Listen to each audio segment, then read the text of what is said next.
You are being watched, not by cameras, not by the government, but by the people around you. Every time you step out your door, you enter an arena, a silent, invisible battlefield where status is negotiated, power is assessed, and victims are selected. And the terrifying truth? You have been painting a target on your own back. You walk through the world thinking that transparency is a virtue. You think that being open book makes you trustworthy. You think that wearing your heart on your sleeve makes you human. Machiavelli would call you a fool. He warned us centuries ago, everyone sees what you appear to be. Few experience what you really are. If you show the world everything, you leave yourself with nothing. No mystery, no defense, no leverage. Most people destroy their own reputation, not because they are bad people, but because they are loose. They leak. They spill their emotions, their plans, and their insecurities onto the pavement for anyone to trample. Today, we stop the bleeding. We are going to stitch up the wounds in your public persona. By the end of this, you will understand why silence is the loudest sound in the room, and how to move through a chaotic world like a ghost, untouchable, unreadable, and undeniably powerful. But first, you have to admit that your need to be seen is exactly what is making you disappear. The ancient Stoics and the Renaissance strategists agreed on one thing. The mind must be a fortress. But a fortress with the gates wide open is just a ruin waiting to happen. We are going to cover the 9 specific behaviors that strip you of your power in public. Some of these you do every day. Some of them you think are actually good traits. They aren't. They are signals of submission. Mastering this isn't about becoming a sociopath. It's about becoming sovereign. It's about the difference between a king and a court jester. One commands attention by withholding, the other begs for attention by performing. But be warned, once you stop doing these 9 things, people will change how they treat you. They will stop pitying you, they will stop using you, and they might even start to fear you a little. If you are not ready for the isolation that comes with authority, turn this off. If you are ready to reclaim your privacy and your power, let's begin. 1. Never reveal your next move. The greatest drug in the modern world is not chemical. It is validation, and the quickest hit comes from announcing your plans before you execute them. I'm going to start a business. I'm going to the gym 5 days a week. I'm leaving him. You say these things to get the dopamine hit of the accomplishment without doing the work. But Machiavelli knew the tactical error here. When you reveal your intentions, you give your enemies, and even your envious friends, the map to sabotage you. The moment you speak a goal into existence, you dissipate the energy required to achieve it. You trick your brain into feeling satisfied, but worse, you alert the competition. Conceal your intentions, wrote Robert Greene, a student of Machiavelli. If people do not know what you are up to, they cannot prepare a defense. They cannot block you. Move in silence. Let your results be the noise. There is a terrifying power in the person who disappears for 6 months and returns with a new empire, a new physique, a new life. No announcements, no "watch this space," just execution. When you broadcast your moves, you are asking for permission. You are asking for the tribe to nod and say, "Yes, that is good." Stop asking. A lion does not roar before it stalks. It roars after the kill. If you want to be taken seriously, keep your mouth shut and your work ethic high. Let them speculate. Let them gossip about what you might be doing. Their imagination will always paint a picture far more impressive than your reality. The mystery of potential is your greatest asset. Do not squander it for a cheap round of applause at a dinner party. 2. Never complain about your problems. This is the most common weakness in human behavior. Complaining. I'm so tired. My boss is an idiot. The economy is rigged. Listen closely. Nobody cares. And the ones who do care are usually happy that you are suffering because it makes them feel better about their own mediocrity. When you complain in public, you are doing 2 things. First, you are admitting that you have lost control. You are signaling that you are a victim of circumstance, a leaf blowing in the wind. Leaders do not complain. They change the situation or they endure it. There is no third option. Second, you are burdening others with your negativity. You become an energy vampire. People may nod politely. They may offer a hollow "I'm sorry," but subconsciously they are repelled by you. They mark you as low status. Machiavelli observed that people are naturally repelled by misery. They are drawn to strength, to vitality, to success. If you walk around wearing your problems like a heavy coat, do not be surprised when people cross the street to avoid you. This doesn't mean you suppress your emotions until you explode. It means you choose your counsel wisely. Vent to a therapist. Vent to a trusted mentor. Do not vent to the public. Do not vent to your co-workers. To the world, you must appear to have it together. Even if your life is burning down, your public face should be cool, calm, and collected. This is what the Italians call sprezzatura, a studied carelessness, the art of making the difficult look easy. If you are suffering, suffer with dignity. There is a profound respect given to the man or woman who carries a heavy load without buckling and without screaming. Become the person who, when asked, "How are things?" simply smiles and says, "Moving forward." 3. Never lose your temper. Anger is an emotion. Aggression is a tool. There is a difference. When you lose your temper in public, screaming at a waiter, snapping at a partner, engaging in road rage, you are not showing strength. You are showing that you are easily manipulated. If a stranger can hijack your nervous system and turn you into a screaming child just by cutting you off in traffic, you are not free. You are a slave to your impulses. Machiavelli advised that a prince should be feared, yes, but never hated. And nothing generates contempt faster than a lack of emotional regulation. A man who cannot control himself cannot control a kingdom. When you explode, you reveal your triggers. You show the world exactly where your buttons are. A smart enemy will file that information away and use it to destroy you later. They will know exactly what to say to make you look unhinged, irrational, and dangerous. Silence is always more intimidating than screaming. Imagine a boss who screams when he is angry. Now imagine a boss who goes deadly quiet, who stares, who speaks in a whisper. Which one is more terrifying? The screamer is a clown. The quiet one is a predator. Cultivate the icy stare. Cultivate the pause. When you feel the fire of rage rising in your chest, that is the exact moment to freeze. Do not speak. Do not act. Let the other person sit in the awkwardness of your silence. They will expect a fight. When you deny them the fight, they are left fighting themselves. They look foolish. You look untouchable. Master your nervous system, or the world will master it for you. 4. Never apologize when it isn't necessary.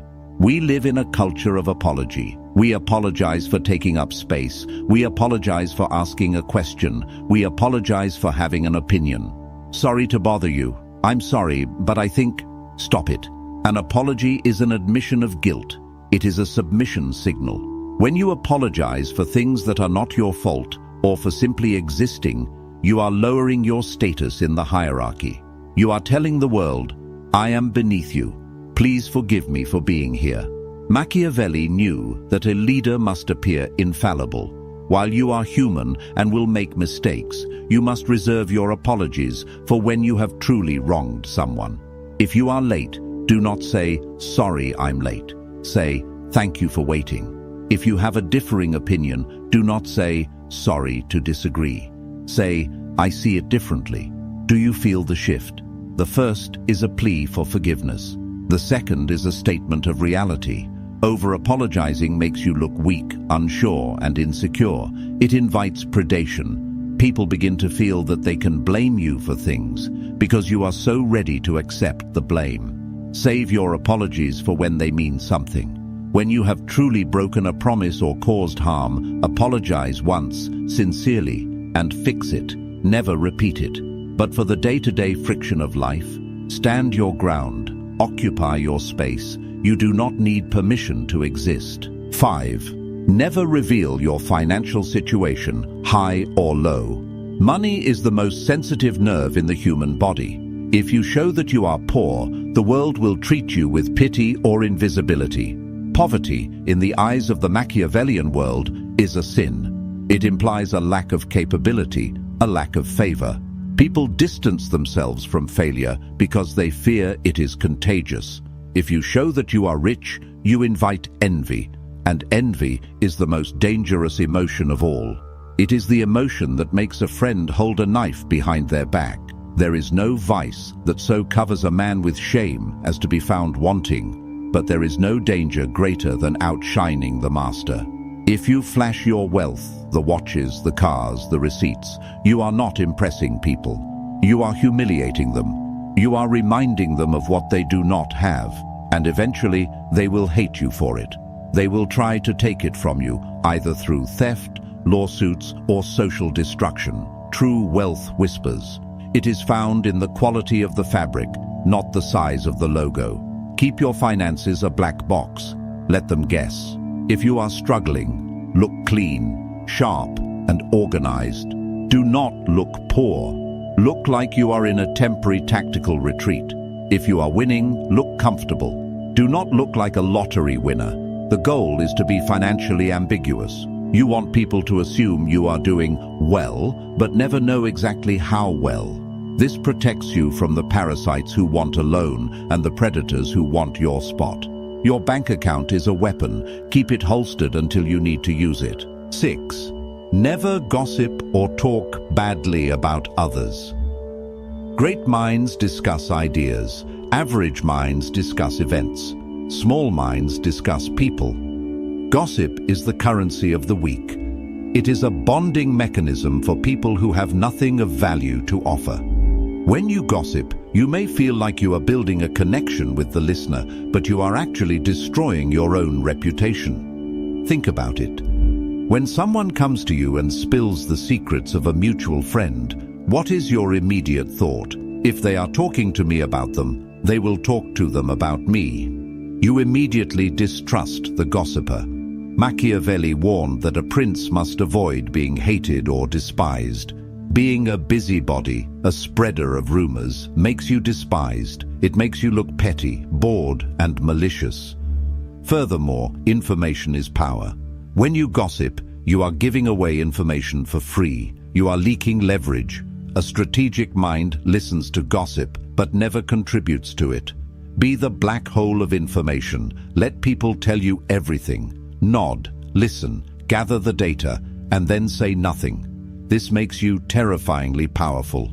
People will know that you know their secrets, but they will not know if you have told anyone. That uncertainty gives you control over them. Never speak ill of your enemies in public. It makes you look obsessed and bitter. If you must destroy an enemy, do it through action, not through words. Do it so silently that they don't even know it was you. To speak bad words is to show that they have hurt you. To speak nothing is to show that they are beneath your notice. 7. Never explain your philosophy. Waste no more time arguing what a good man should be. Be one. Marcus Aurelius. There is a tendency, especially when we are working on ourselves, to want to preach. We find a new diet, a new religion, a new political stance, or a new philosophy like Stoicism or Machiavellianism, and we want to tell everyone at the dinner table. We want to convert them. We want to prove we are right. Do not do this. First, it is annoying. Nobody wants to be lectured. Second, and more importantly, it makes you a hypocrite. The moment you announce your moral code, I never lie. I always wake up at 5 a.m. I am a vegan. The world will watch you like a hawk, waiting for you to slip. And you will slip. And when you do, they will point and laugh and call you a fraud. By verbalizing your standards, you create a trap for yourself. You give people a yardstick to beat you with. Machiavelli advises to appear religious, faithful, and humane, but to be flexible in reality. If you rigidly announce your code, you lose your flexibility. Live your philosophy. Embody it. Let people ask, why are you so calm? Why are you so disciplined? Then and only then do you give them a glimpse. Your actions should be so loud that your words are unnecessary. The strongest argument for your way of life is your life itself, not your explanation of it. 8. Never seek approval or validation. This is the root of all the other sins, the deep gnawing hunger to be told, "Good boy, good girl." We are trained from childhood to seek the approval of authority figures, parents, teachers, bosses, gods. We perform tricks for treats. But if you want to be a sovereign adult, you must kill this instinct. When you seek approval in public, by fishing for compliments, by checking to see if people are laughing at your jokes, by changing your opinion to match the group, you are handing over your leash. You are saying, "My self-worth is in your hands. Please be gentle." Machiavelli knew that the prince must be self-contained. He listens to advisors, yes, but the final decision is his alone. He does not look to the court for permission. When you stop trying to impress people, a strange thing happens. They start trying to impress you. Validation is a dynamic of high status and low status. The person engaging in the behavior is low status. The person judging the behavior is high status. When you ask for approval, you are permanently assigning yourself the lower rank. The only validation that matters is the reflection in the mirror. Did you stick to your code? Did you execute your plan? Did you control your mind? If the answer is yes, the applause of the crowd is irrelevant. If the answer is no, the applause of the crowd is a lie. Become immune to praise and criticism alike.